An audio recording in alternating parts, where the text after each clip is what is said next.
سندلی خوابگاہ کے بغلی دروازے کے سامنے سہمی ہوئی کھڑی تھی۔ دروازہ بند تھا اور ارجمن سلطانہ ابھی تک اسی کمرے میں تھیں۔ سندلی نے جھجکتے ہوئے آہستہ سے دروازے پر دستک دی۔ ذرا دیر بعد دروازہ چرچراتا ہوا کھل گیا۔ سامنے ارجمن سلطانہ کھڑی تھیں۔ سرکار، میں اندر آ سکتی ہوں؟ آ جاؤ۔ ارجمن سلطانہ دروازے سے ہٹ کر ایک طرف ہو گئیں۔ سندلی خاموشی سے کمرے میں داخل ہو گئی۔ وہ ابھی تک سہمی ہوئی تھی۔ کمرے میں روشنی اس قدر کم تھی کہ ارجمن سلطانہ سائے کی مانند نظر آ رہی تھیں۔ وہ چند لمحے حیرت زدہ نظروں سے سندلی کو دیکھتی رہیں، پھر آہستہ سے دریافت کیا، سندلی؟ ان کے لہجے میں تجسس تھا۔ تو اتنی جلدی کیسے واپس آ گئی؟ سندلی نے کوئی جواب نہ دیا، سر جھکائے خاموش کھڑی رہی۔ کیا وہ بہت زیادہ سرکشی کر رہا ہے؟ ارجمن سلطانہ نے مسکرا کر پوچھا۔ یہاں آنے پر بضد ہے؟ جی ہاں، سندلی نے مختصر جواب دیا۔ ابھی تک دروازے کے سامنے کھڑا ہے؟ جی نہیں، وہ اب وہاں نہیں ہے۔ سندلی نے سنبھلے ہوئے لہجے میں ارجمن سلطانہ کو مطلع کیا۔ اب وہ کہاں ہے؟ میں نے ان کو نکڑ والے کمرے میں پہنچا دیا۔ سندلی سنبھل کر بول رہی تھی۔ دروازے کے سامنے سے کسی طور ہٹنے کو تیار ہی نہ تھے۔ میں نے بڑی مشکل سے ان کو آمادہ کیا۔ جب وہ اس کمرے میں چلا گیا تو تجھے ابھی یہاں آنے کی ضرورت کیوں پیش آئی؟ ارجمن سلطانہ کے لہجے میں جھنجھلاہٹ تھی۔ ابھی تو 12 بھی نہیں بجے۔ سرکار، 12 بجنے میں دیر ہی کتنی رہ گئی ہے؟ 12 بجے تک اسے روکے رکھو، بلکہ اس کے بعد بھی وہ یہاں اس وقت آئے جب میں اجازت دوں۔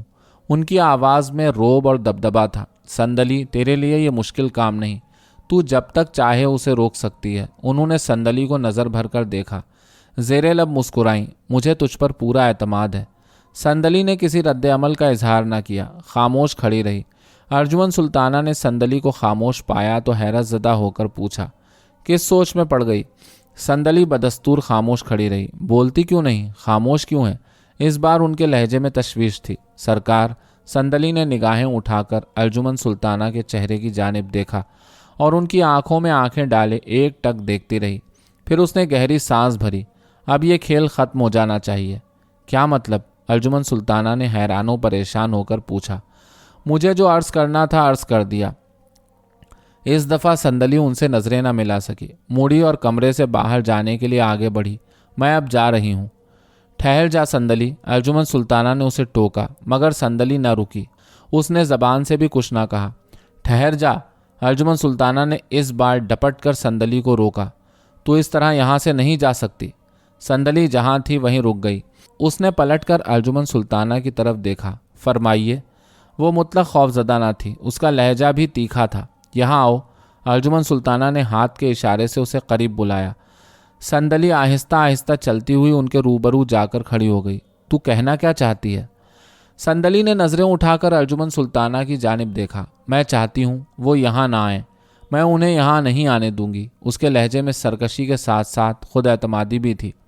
کہیں تو اسے دل ول تو نہیں دے بیٹھی؟ وہ بہت خوبصورت ہے، عورت کے دل کو آسانی سے فتح کر لیتا ہے۔ سندلی نے اس دفعہ کچھ نہیں کہا، خاموش کھڑی رہی۔ صاف صاف بتا، کیا واقعی تو اس سے محبت کرنے لگی ہے؟ کیا مجھے محبت کرنے کا حق نہیں؟ سندلی نے گردن اٹھا کر ان کی طرف دیکھا۔ گستاخ، تیری یہ مجال؟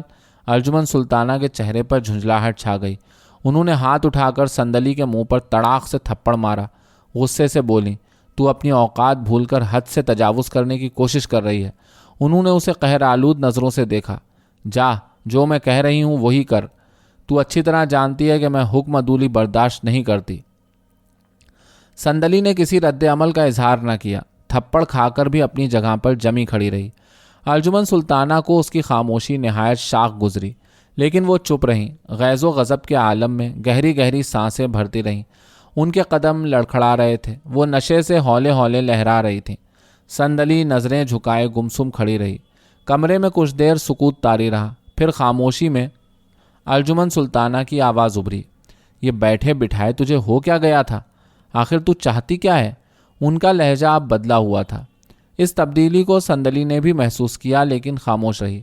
ارجمن سلطانہ نے قدرے تأمل کیا، پھر اپنی بات پر زور دیتے ہوئے کہا، بولتی کیوں نہیں؟